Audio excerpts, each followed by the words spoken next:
बात है भाटी जी, जो बात आपने कह दी कि ऐसे लोगों को संत नहीं कहा जा सकता, उनका सीधा सवाल है आचार्य जी, उनका सीधा सवाल है कि जिस तरह बड़े आराम से आप बोल देते हैं कि ऐसे लोगों को संत नहीं कहा जा सकता, ये तो माफिया हैं, मठों में ये माफियागिरी चल रही है, उसी तरह से आप क्या दूसरे धर्म के लोगों के लिए कह देंगे ये मौलाना माफिया हैं, ये यहां बैठकर चला रहे हैं? ये डिफरेंस है, वो आचार्य जी की आपत्ति है। एक मिनट, अब आचार्य जी बोल लें जरा, आचार्य जी बोले। जी सबसे पहली चीज तो ये सबसे बड़ी आपत्ति है और मुझे दुख हो रहा है इस डिबेट में बैठ करके कि जिस प्रोग्राम को पूरी दुनिया देखती है आपका, और वहां पर बैठ करके एक सपा का व्यक्ति भारतवर्ष के अंदर बैठ करके संतों को, पंडितों को और मंदिर के लोगों को माफिया बता रहा है। यहां पर बैठ करके शर्म नहीं आती है ऐसे लोगों को इस प्रकार के शब्दों को प्रयोग करते हुए? कौन से संत दिख गए भाई माफिया, जरा मुझे बताओ। और संत का तात्पर्य क्या होता है? सुनने का धैर्य नहीं है। बताइए। सुन रहा हूं मैं, सुन रहा हूं, लेकिन ये शब्द बर्दाश्त नहीं करूंगा। मैं क्लियर बता रहा हूं, या तो मुझे एक संत का नाम बताओ, और अगर औकात है अगर नेशनल टीवी चैनल पर बैठ करके, तो एक मौलवी के प्रति, एक मस्जिद के प्रति बोल करके दिखा दो। अगर कल से डिबेट में दिख जाना तो मुझे बता देना। औकात नहीं होगी तुम्हारी। अच्छा, ये नहीं, इस तरह के शब्दों का नहीं इस्तेमाल, नहीं, औकात और इस सब की बात नहीं होगी। नहीं, आचार्य जी, नहीं, एक मिनट आचार्य जी, नहीं, I will not allow this. नहीं आचार्य जी, मैं आपसे नहीं, मैं आपके लिए नहीं कह रही हूँ, उन्होंने आपके लिए नहीं कहा। आचार्य जी देखिए, एक सीधी बात है, सुनिए मेरी बात, ठीक है आचार्य जी, मैंने आपकी बात सुन ली। मैं सिर्फ ये कह रही हूँ कि एक दूसरे को पर खराब शब्दों का इस्तेमाल करके क्या कुछ हासिल होने वाला है? मैं सिर्फ इस डिबेट को इसीलिए कर रही हूँ कि अराजकता के खिलाफ और इस तरह के बयानों के खिलाफ एक जॉइंट मुहिम होनी चाहिए भाई।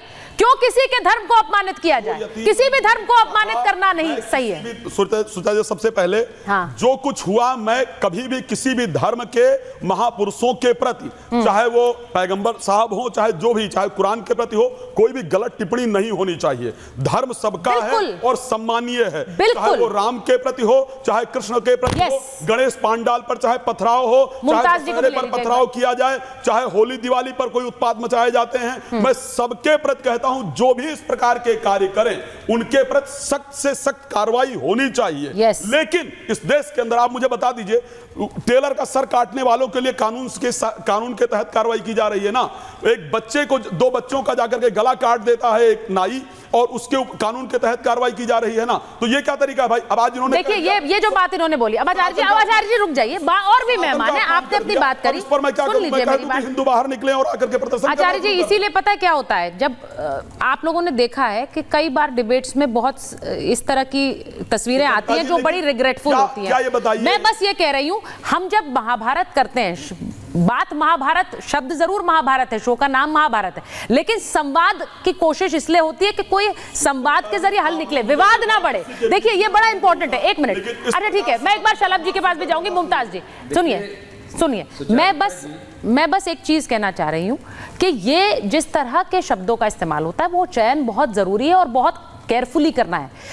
हम जो तस्वीरें देख रहे हैं, उन्होंने एक बात कही, उन्होंने कहा लोग सड़कों पर उतरकर नहीं न्याय मांग रहे हैं। उन्होंने कन्हैया लाल वाले हत्याकांड की बात की, उन्होंने जिक्र किया कि किस तरह से हर मामले में कानून के हिसाब से कार्रवाई हो रही है। ये नहीं कि लोग सड़कों पर उतरकर कह रहे हैं हम सर काट देंगे या सर तन से जुदा कर देंगे। एक मिनट आचार्य जी, बस नहीं, ऐसे नहीं होता है। नहीं, यू कांट स्पीक नॉनसेंस। नहीं, मैं ऐसे नहीं अलाउ करूंगी, ऐसे नहीं होता। प्लीज, पूरे डिबेट में आप ही थोड़ी बोलते रहेंगे। बोलिए मुमताज जी, वो कह रहे हैं ऐसे नहीं होता कि सड़क पर उतरकर आप न्याय के लिए बोलेंगे। देखिए सुचारिता जी, पहली बात तो ये कि महाभारत का जो जिक्र किया, तो महाभारत में भी उसूल थे और वहाँ पे ऐसा नहीं है कि कोई बेउसूली लड़ाई थी। तो इसलिए महाभारत जो है वो कोई ऐसी चीज़ नहीं है कि जिसको हम मिसाल के तौर पर यहाँ वहाँ जोड़ दें।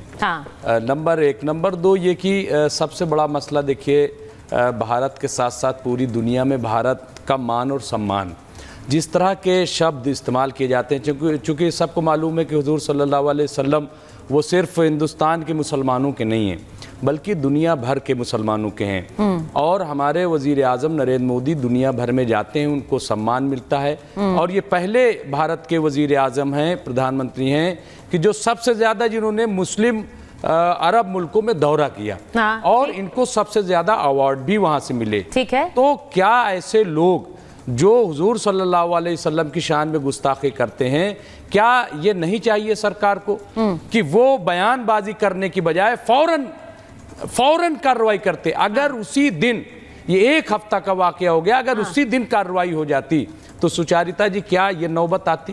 क्या ये नौबत आती? जहां तक पत्थर, मैं कभी उसकी हिमायत नहीं करता। देखिए मैं जहां सर तन से जुदा, एक मिनट, मैं उसकी कभी हिमायत नहीं करता। लेकिन इस मुल्क में जमहूरियत है, डेमोक्रेसी है, और जिस संविधान की बात अभी हमारे भाई कर रहे थे, उसी संविधान ने इजाजत दी है कि आप प्रोटेस्ट करें। सरकार, मैंने वो शुरुआत में ही कहा मुमताज जी, आप प्रोटेस्ट करें। मुमताज जी मैंने वो शुरुआत में ही कहा, यहाँ तक ऐसे प्रोटेस्ट की प्रॉब्लम नहीं है मुमताज जी, प्रोटेस्ट की प्रॉब्लम नहीं, प्रॉब्लम इन तस्वीरों की है। एक मिनट, प्रोटेस्ट की नहीं है, ये जो पत्थरबाजी हो रही है ना सर, इसका शिकार पुलिस वाले होते हैं। वो वहां हेलमेट लगाए बैठे हैं, वो पत्थर खा रहे हैं क्योंकि लोग सड़क पर उतरकर पत्थरबाजी पर रिजॉर्ट करते हैं। मेरा सवाल प्रदर्शन से बिल्कुल नहीं है। प्रदर्शन का मैंने शुरुआत में कहा अधिकार शलभ जी का भी है, आपका भी है, मेरा भी है, भाटी जी का भी है, हम सबका है। ये देश का संविधान हमें देता है इजाजत, लेकिन ये पत्थरबाजी तो नहीं चलेगी ना। एक मिनट, शलभ जी बोलना चाह रहे, शलभ जी मुझे तो बात पूरी कर लेने दीजिए। आ रही हूँ, आपने बुलाया और बात भी पूरी नहीं। आ रही हूँ शलभ जी, वो कह रहे हैं कि पहले ही कार्रवाई कर लेते तो ये तस्वीरों की नौबत नहीं आती। सुचारिता जी सुचारिता जी देखिए ये बहाने हैं। हाँ। सुचारिता जी ये बहाने हैं। कुछ लोगों को बहाने चाहिए इस प्रकार का उपद्रव करने का, कुछ लोगों को बहाने नहीं, बहाना नहीं है ये दंगे फसाद करने ये गलत बात आप बोल रहे हैं। ये बहाना नहीं है, 2012 बहाना नहीं है। आपने कार्रवाई क्यों नहीं की अभी तक? आप बताइए, आपने कार्रवाई क्यों नहीं की? हमें इस बात का जवाब दीजिए ना। और आपने 7 पुश्ते करीब 7 मरतबा दोहराया कि 7 नस्लें याद। ठीक है, अब जवाब ले लूं। यति नरसिंहा भी नहीं कहा कि उसने ये किया। 7 पुश्ते जो है मुमताज जी, अब मैं देखिए मुमताज जी, मैंने आचार्य जी को भी टोका, अब मैंने शलभ जी को बोला है बोलने के लिए, उन्हें बोलने दीजिए। शलभ जी, भाटी जी को लीजिए स्क्रीन पे, दानिश जी को। शलभ जी बोले। देखिए जब पोल पट्टी खुलनी शुरू होती है तो मुमताज जी जैसे लोग जो तथाकथित ज़हीन हैं, बड़े शरीफ नजर आते हैं, वो किस प्रकार से कूद पड़ते हैं आप देखिए। दरअसल कुछ लोगों को समस्या है, उनको बीमारी है, उनको इस बात की बीमारी है कि उनको दंगा फसाद करना है, उनको बीमारी है कि उनको पुलिस की जीप फूंकनी है, उनको बीमारी है कि उनको थाना जलाना है। 2012 में डेनमार्क में कार्टून आपने तो मंदिर जाके उपद्रव लखनऊ की सड़कों पर क्यों हुआ जरा मुझे बताइए। देखिए कूद पड़े देखिए, फिर दंगा फसाद करने लगे, दंगा देखिए वैचारिक दंगा फसाद मत करिए। आपकी पोल पट्टी पूरी दुनिया जान गई, केवल हिंदुस्तान नहीं पूरी दुनिया में पोल पट्टी खुल चुकी है। और ये जो संख्या के बल पर बड़ी आपके अंदर गुमान था, बहुत अहंकार था कि संख्या के बल पर हम ये कर लेंगे, तो इजराइल ने बता दिया है आपको कि संख्या के बल पे आप क्या कर पाएंगे। ऐसी हालत करके रखी है, तो ये हमें मत धमकाइए, हमें मत डराइए। ये पूरी दुनिया देख रही है, पूरी दुनिया में ये किस प्रकार से आप आतंक का पर्याय बन रहे हैं, ये पूरी दुनिया आपको पहचान रही है। मुझे लगता है मेरी आवाज जारी है, मुझे मेरी बात कहने का मौका दीजिए।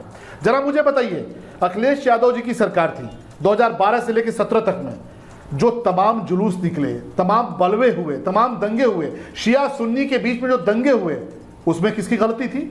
क्या उसमें किसी यति नरसिम्हानंद की गलती थी या किसी धर्मगुरु की गलती थी? शिया सुन्नी के अंदर दंगे फसाद होते थे, दिन दाड़े दूसरे को लखनऊ की सड़कों पर गोली मारते थे, उसमें क्या किसी यति नरसिम्हानंद की गलती थी?